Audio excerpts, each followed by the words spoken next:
Welcome to another episode of Mad in Love, where we delve deeper into all things pertaining to relationships, healing, and personal transformation. I'm your host, Dr. David Hawkins, and today we are joined by a truly inspiring guest, someone who's so gracious to be here and share her story, Kathy Young. Kathy is not only a certified trauma-informed mental health coach, but also a survivor of 34 years of narcissistic and emotional abuse, which, oh my goodness, this is the water we swim in, Kathy, and you have swam in this water. We're so anxious to talk to you. It's an honor for us to have you here. So warm and hearty welcome to you. Thank you for being with us. Thank you very much for having me. All right. Well, let's dive into it. You have, as we all do, you have a personal story that pertains to narcissistic and emotional abuse, and I would love for you to share that with our audience. What has been your journey? And where are you now? And tell us about some of your experiences. Well, I like when you say that. What has been my journey and where am I now? One of the phrases that I have on my website that kind of goes with that is the idea of I have healed, I am healing, I will continue to heal. So I love it. I've done a lot of work, and there will be growth until we die, right? But within my story, some of the unique perspective that I have, I think, as a survivor of it, are the insight into the insidious nature of narcissistic and emotional abuse. It just begins to permeate every area of your life, and it can be really challenging to identify the effects of it. But having experienced it, I have a little more insight into that and a lot of empathy because of that. And one of the things that I think, I don't want to say people miss, but that's unique to understand within it. It's a psychological concept that I do not like the name of it, but it is the concept of learned helplessness. I know, but I learned about that, and but describe it for people. Describe, because it's a really powerful concept. Learned helplessness. Tell us about it. And my therapist lovingly refers to it now as conditioned helplessness because I'm like, I don't like the idea of learned help. I didn't choose to learn this. I did learn it, but not by choice. It is conditioned helplessness. It's the conditioned response. If you remember way back to like 8th grade science with B.F. Skinner and the conditioned responses, the reinforced behaviors that they would do with different animals. And when you get shut down so many times in a particular scenario, you stop trying that. When you have a certain, if this is the result every time I do such and such, I stop doing such and such if it's an adverse result. So it's that kind of conditioned response. And that really plays into narcissistic and emotional abuse. And from the outside, people don't always understand. They can look at it and be like, well, why don't you do more? Why don't you just do this? Why don't you do that? Why don't you leave? Why don't you speak up more? Why don't you set more boundaries? Why don't you, come on, why don't you? Yes. And the misunderstanding is that you've had choice and voice taken away from you for so long that's part of the reclaiming and the strengthening of yourself is to learn again, how do I appropriate that? How do I begin to make these kinds of choices? And it's not a weakness. It's just, quite frankly, it's a reality. It is a byproduct of the abuse that you have to learn to walk out of. And so that's something that, having been in that scenario, plays very deeply to me. When somebody from the outside does not understand, well, I'm telling her what to do. Why doesn't she do it? I'm like, she can't. Not that simple. I know that sounds strong, but exactly. It's like, it's not that simple. There are steps. We've got a little bit more movement to happen before she's going to have the strength to be able to do what you're asking her to do. And I get that. And I have great empathy for that. That does not frustrate me. I understand it. Would you give us a little bit more of a window into your story? what is your 34 years of what tell us more about you and what you've been through, if you don't mind, whatever you're willing to share. So 34 years in a marriage with narcissistic and emotional abuse. I had begun, kind of ironically, as a biblical counselor, was for 16 years. Seems like that was a whole different life, long time ago. And so there's this funny idea that I should have seen what was happening. I didn't. There's so much shame around abuse that if I occasionally told somebody what was happening, I didn't always get a favorable response.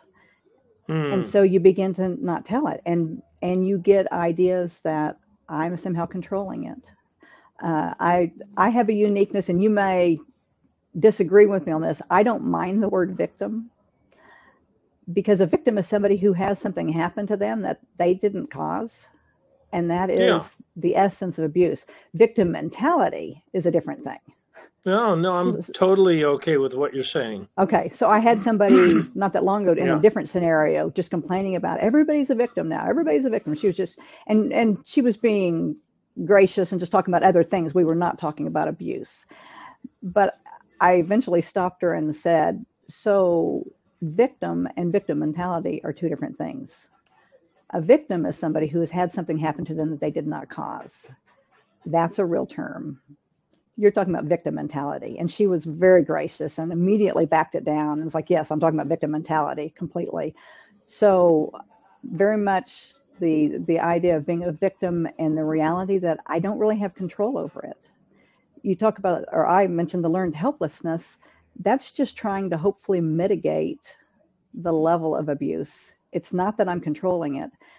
And there would be people from the outside who would kind of give ideas occasionally of, well, maybe if you do this, then he won't say that, or he won't do that, which again is implying I have control over this.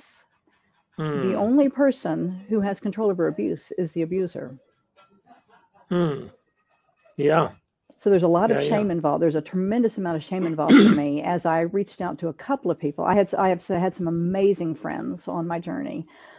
But there were a couple of other people that I'd reached out to hoping for help that brought a great deal of shame into my situation. And so I'm not going to tell anybody, and I'm going to keep trying harder, and I'm going to figure this out. Apparently it's kind of my fault, was kind of the implication that I can do things that can change this or mitigate this or improve this. And so I tried like crazy.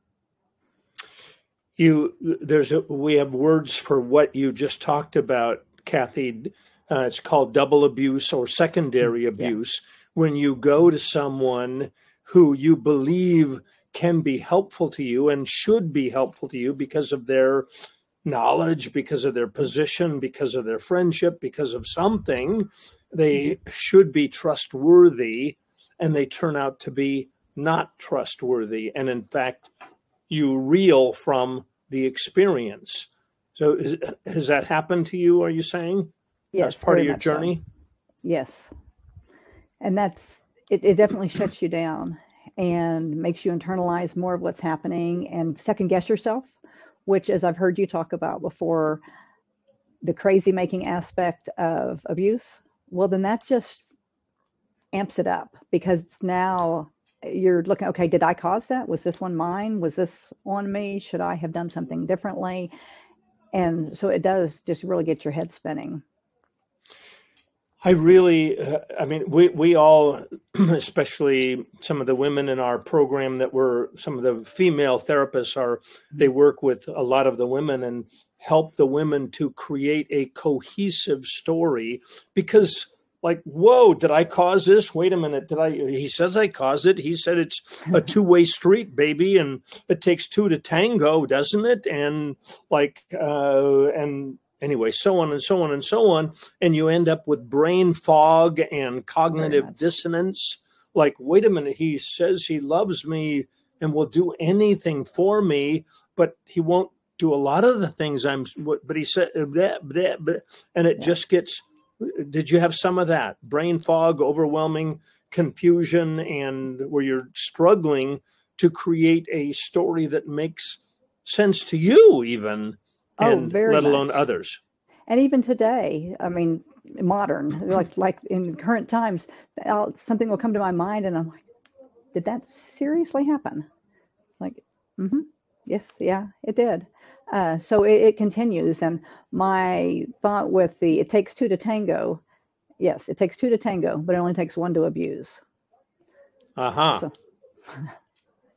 So, And very important to create a differentiation in your mind. And actually, when we work with perpetrators, we are quick to say, and it really doesn't take two to tango. I mean, it could become a two-way street at some point in time. Right now, we got to clean up your side of the street, because abuse is abuse. It's yes, not just bad behavior. It's hmm, abusive. It causes harm. very much. I'm curious, when did the light come on for you, as far as like, boy, this isn't just um, interpersonal conflict. There is something abusive going on. It's narcissistic or emotional abuse. When did you realize this, and how did you realize it? It was a full 15 years into my marriage before the word abuse was used. A mentor actually said that to me. And I said, why hasn't anyone told me that before? And she said, well, I'm telling you now. So that was the first time I'd heard it. Mm. And then it was trying to determine what I was going to do with that. The environment I was in basically was how I was told the doctrine of suffering. I'd studied the book of Job, pray more, all these different things to do, but the option of separating and getting out of the situation were not presented as acceptable. So I had this knowledge, which on one level was like, okay, I'm not crazy. Although I still felt crazy because you're talking, what, 19 more years. Wow. Yeah. So I want yeah, to. I'm a little bit surprised at something you just said, Kathy. go for it. So if 15 years into it, I mean, I don't know. We weren't using the word abuse that much back in, this is almost 20 years ago then. We definitely weren't using the words narcissistic. But yes, I Yeah. had somebody. She gave me a secular book on on abuse, and we were talking about walking on eggshells. Like, yes, that is absolutely what it feels like all the time. But then the counsel, which I will say was well-meaning, Oh, um, yeah. Yep. Yep.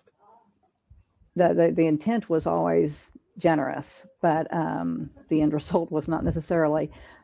But things like, well, so name calling was definitely a thing, and making some really derogatory comments, very hurtful statements, things like that. And I was told, just let those roll off of you like water off of a duck's back. And man, I tried.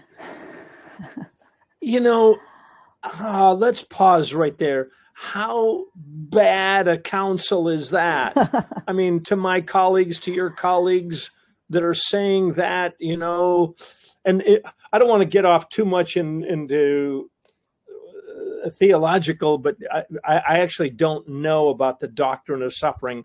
I don't know if I want to know about the doctrine of suffering. I think I might cringe. I probably did know about it back in my seminary days, but I mean, what's the short definition of God has a good plan for us in our suffering, and we ought to just suffer, and suffering is good for the soul. And so if you're in abuse, if that's where you are, and the idea was God has a plan. If you're in an abusive relationship, God has you there for a reason, and you are to remain there. This is where you have ended up. This is where you remain.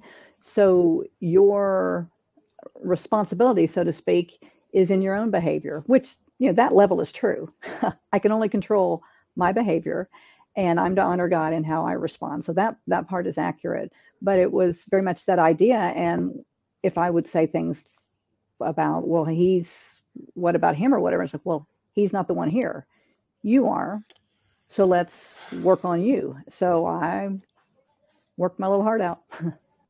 We as a church, have we grown some since those days, as far as you're aware? I think some have and some have not. Well, so, all right. How have your personal experiences informed your work and your understanding and approach to helping others? I'm very curious about that. I'm sure it has. Oh, very much so. It gives, obviously, a depth to it. Again, the learned helplessness has been really significant for me to understand when you feel powerless, what that feels like and what that does to you. And so helping women gradually take steps of growth and empowerment to be able to make the move that they need to make in whatever that looks like. I'm not saying move out of the relationship, but whatever. And as you were talking about, helping people create a cohesive story. So are you now working more with women who have been, and maybe men perpetrated? I don't know. What are you, tell us about your work. No, my heart is in working with victims. And I have some different situations where I'm involved in that. I'm involved with the Family Justice Center in my city, which is fantastic, in working specifically with domestic violence. And then personally with my own coaching practice, wanting to work with women who have been through abuse and are wanting to move forward with their healing. Yeah. Do you find that a lot of women still would like to have some hope that perhaps their marriage could be saved? Yes, especially in Christian circles. Depending on the faith community you're in, divorce can be very taboo and shaming. And so that's not something you want. And sometimes it is because they genuinely love him. There are a lot of different reasons. But both of those play in. Some because they truly love him and I wish this relationship would work. I wish he was who I thought he was when we first got married. And then for others, it's, I wish this would work because I'm going to be, I hate to phrase it this way, but I'm going to feel like a second-class citizen as a Christian if I end up divorcing. You know about the word trauma bonding or the notion trauma bonding. So my understanding, I want to hear your take on this. My understanding of trauma bonding is it's an incredibly powerful bond because of the admixture, the combination of wonderfulness and awfulness, wonderfulness, awfulness, goodness, badness, connection, disconnection. And somehow that creates a super glue. But that's just my very limited understanding about it. Can you speak to it? Well, I think so that's certainly a piece of it.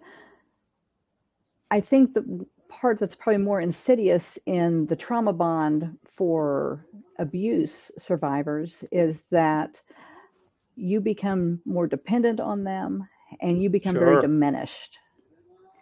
And so you don't know who you are anymore. So when you think about any kind of separation from them, you don't know who that is anymore because they have torn you down. I explain this to women, and oftentimes they'll seem really surprised that the idea of you being diminished as a person, that is part of the intention of the abuse. That's not a byproduct.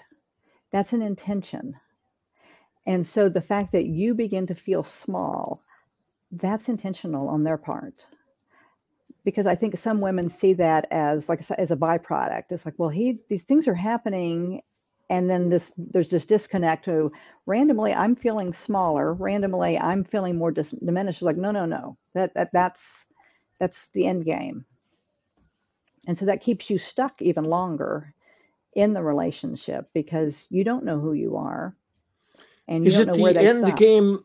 is it the end game because he's just seeking control, power and control? That's in his DNA. Is that what you're saying? I wouldn't say it's in his DNA, but I would say that those are the choices that he's making. That is, for whatever reason, I hate to use the word safer because I don't want to take away from the value of that word, but that feels safer to him when he is in control for different reasons that are personal to him. Why wouldn't you say it's in his DNA? Why you didn't like that? I'm okay with that. I want to just hear your. I personally is that dismissing responsibility? You mean? Yes, I believe it's a choice. Lets him off the hook. I believe it's a choice. I don't believe you're born a narcissist. I don't believe you're born abusive. I believe that those are choices that are made, and I believe that God, in His mercy, if you have tendencies that direction for whatever reason, whether it's how you're raised or shame, is at the root of it, that there are times where God gives you opportunities to repent and to choose differently. And those are the men you work with. And it's a hard road. And it involves repentance and brokenness. But I believe that, God extends that. But I do think that some continue to choose their own path. And I think it's a choice. I'm going to run a theory by you, and you have all my permission to shoot me down, because I'm just growing and learning and trying to figure this out. So I get asked the question all the time: how could he do this?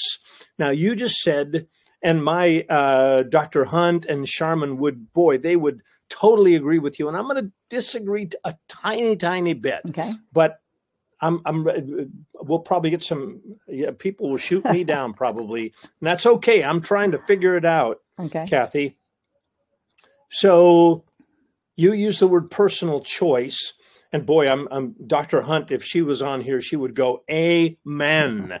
Personal choice. He's choosing again and again and again. As I work with these guys, here's my theory. So here we go. Dr. Hawkins' theory on how he could do this. 5 points. Pervasive emotional immaturity. They're little boys. Mm-hmm. She is the grown-up one. She's read the books. He's just a little boy. Mm-hmm. Little boy. Now, has he chosen not to grow up? I mean, I guess we could say that. Pervasive immaturity. An underlying attitude of superiority and arrogance. Number 3, pervasive self-protection. Not me, didn't do it, wasn't me, wasn't there, don't know, I don't know, gosh, did I do that? Playing dumb, blame shifting. All right, pervasive self-protection or lacking in humility. Mm-hmm. Number 4, lacking empathy. They don't really ever sit and think about, wow, what is it really like in her shoes?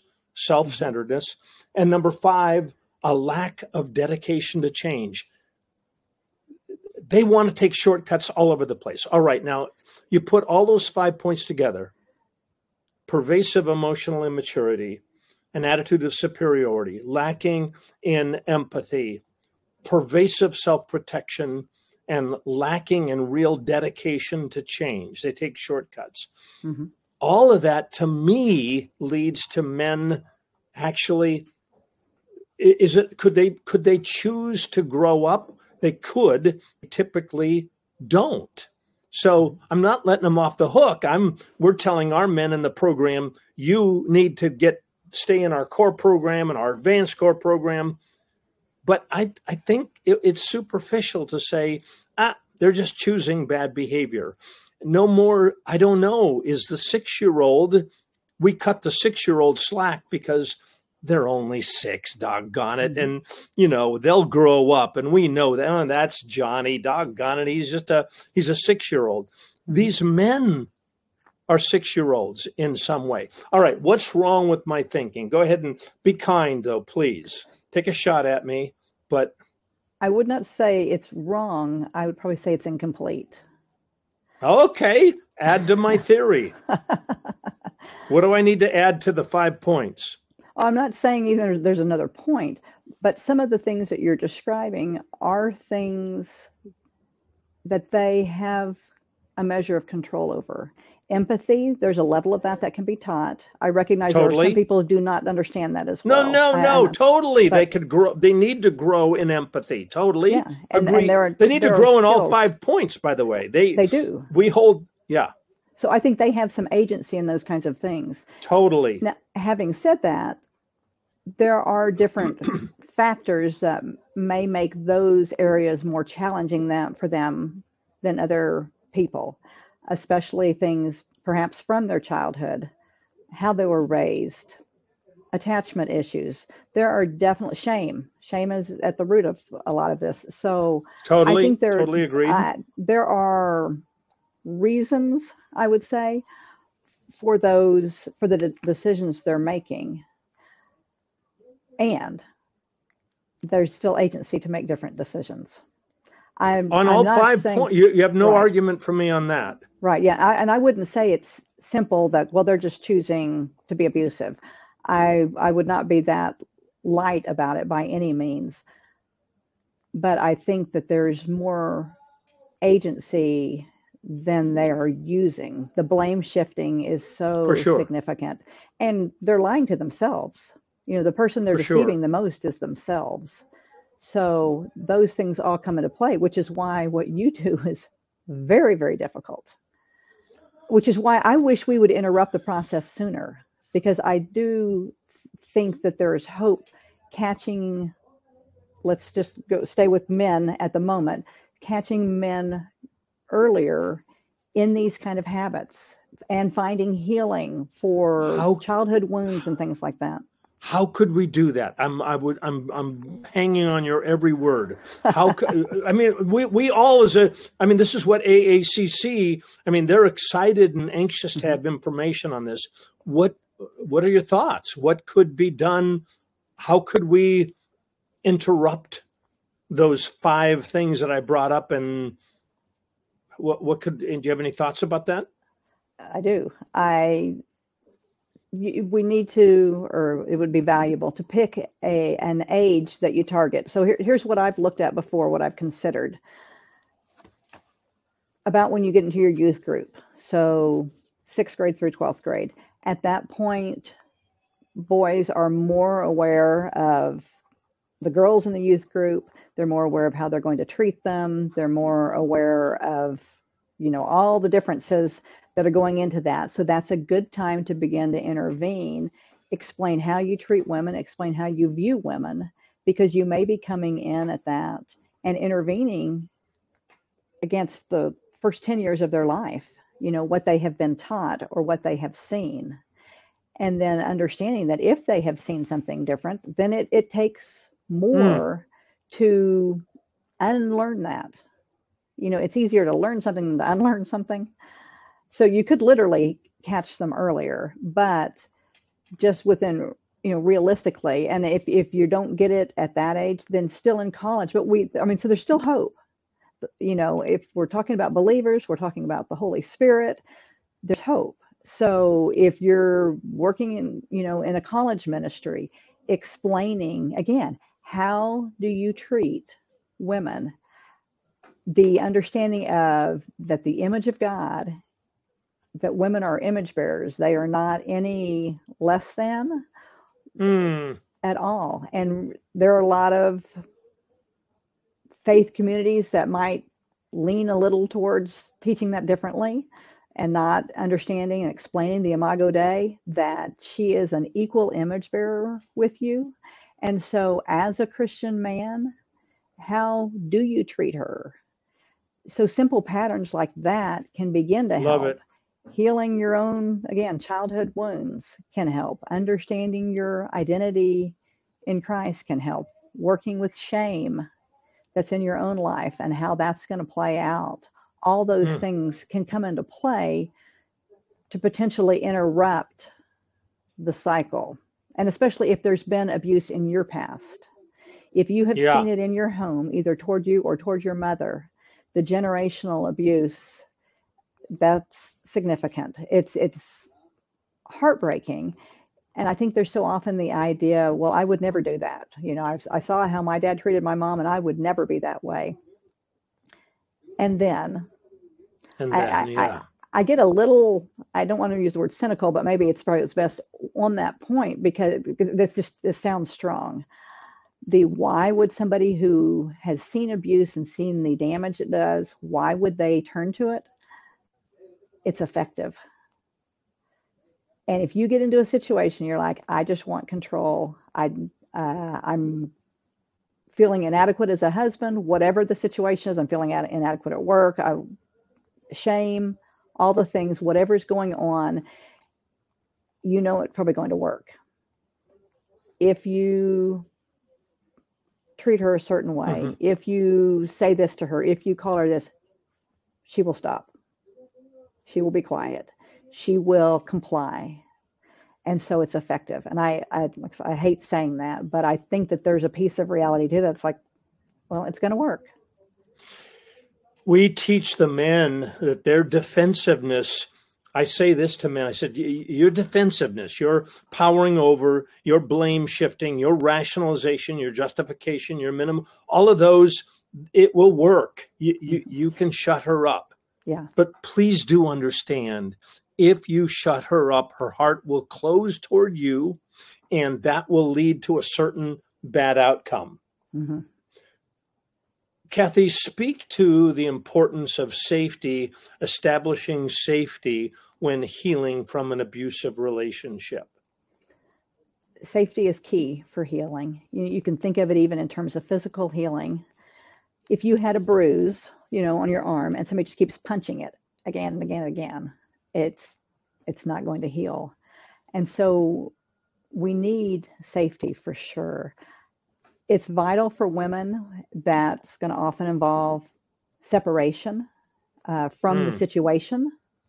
And sometimes that's the wake-up call the man needs. But she needs the chance to be able to breathe.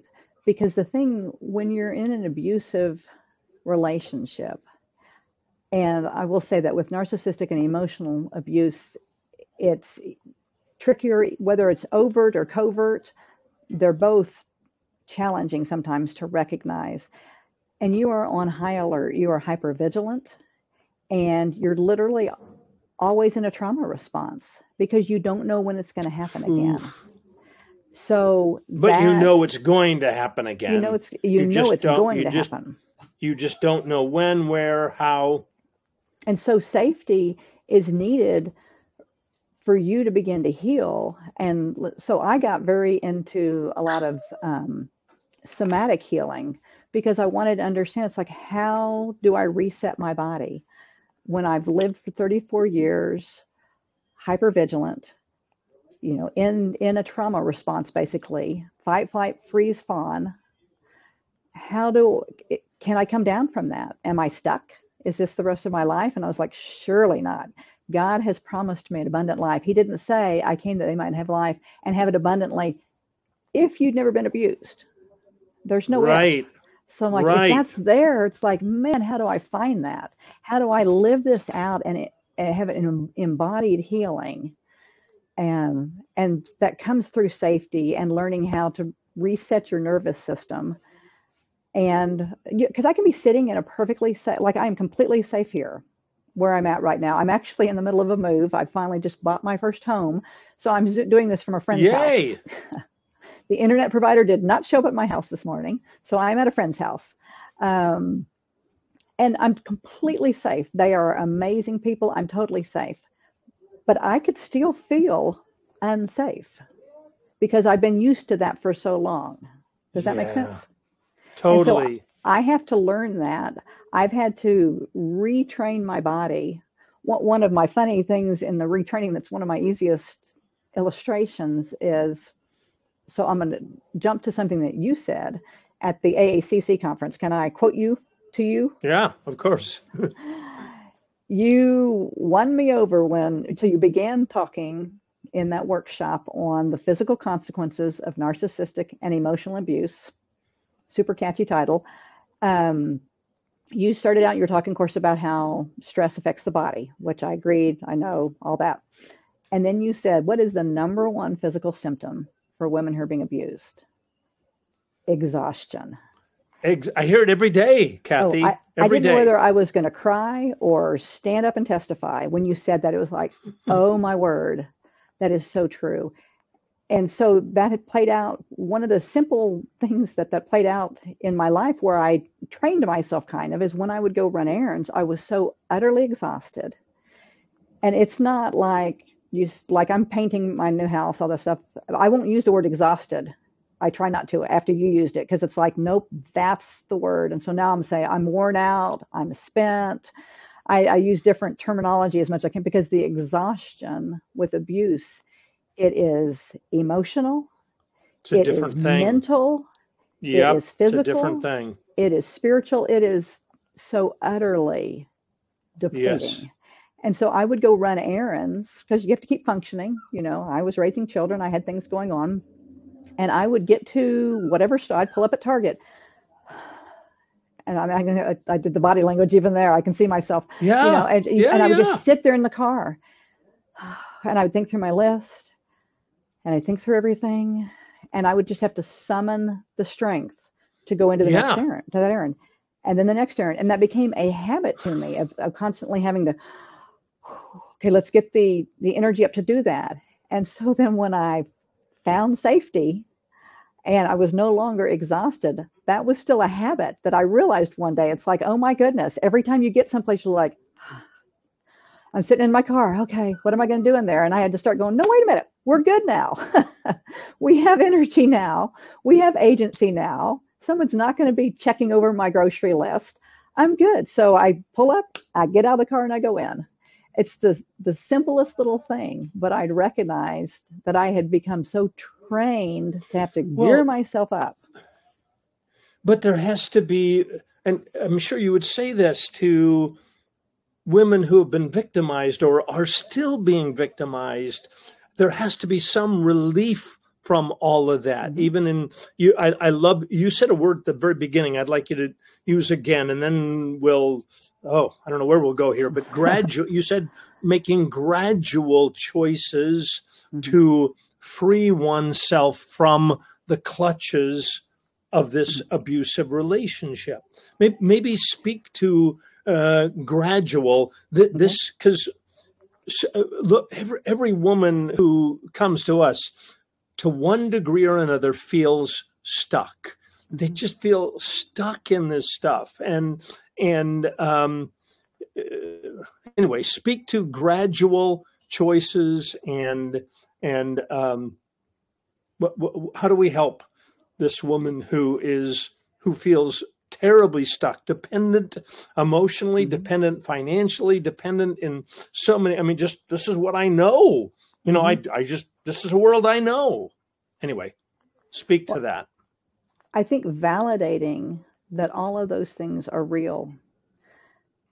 It's not in her head. She's not, I don't like Yeah. the word, crazy, but she's not crazy for feeling stuck, for feeling the inability to make these moves. That again goes back to the conditioned responses and the conditioned helplessness, and helping her gently see that she can make choices. I had a friend of mine had actually reached out to me about somebody. She was going through a divorce from an abusive marriage.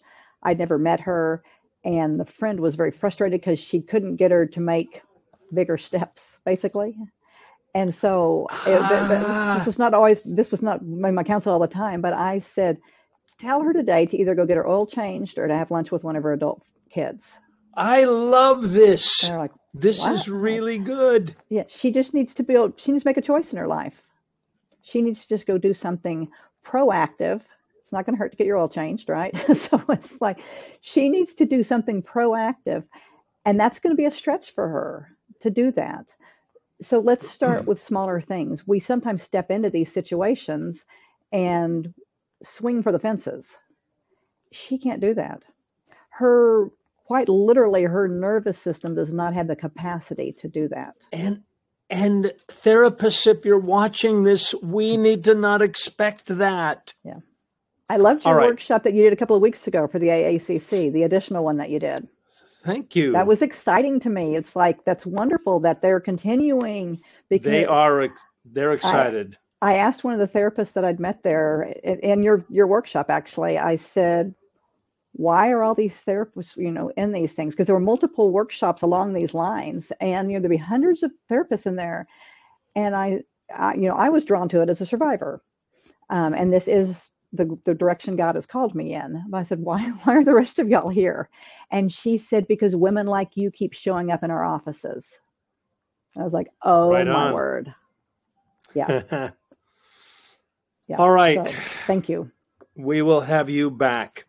All right, Kathy, your insights in your personal journey offer, oh my goodness, so much hope and guidance to those navigating these difficult paths of healing from narcissistic and emotional abuse. Thank you for sharing your wisdom and experiences with us. We're so appreciative. To our listeners, if Kathy's story has touched you, and I don't know how it could not, but if it's touched you and if you're seeking more information on how to heal from emotional abuse, remember that help is available and healing is possible. Right? Yes. You can reach out to our client care specialist by visiting our website, www.marriagerecoverycenter.com. Don't forget to leave us a 5-star rating if you enjoyed this episode. Your support means a lot to us. Thank you for tuning in to Mad in Love, and until next time,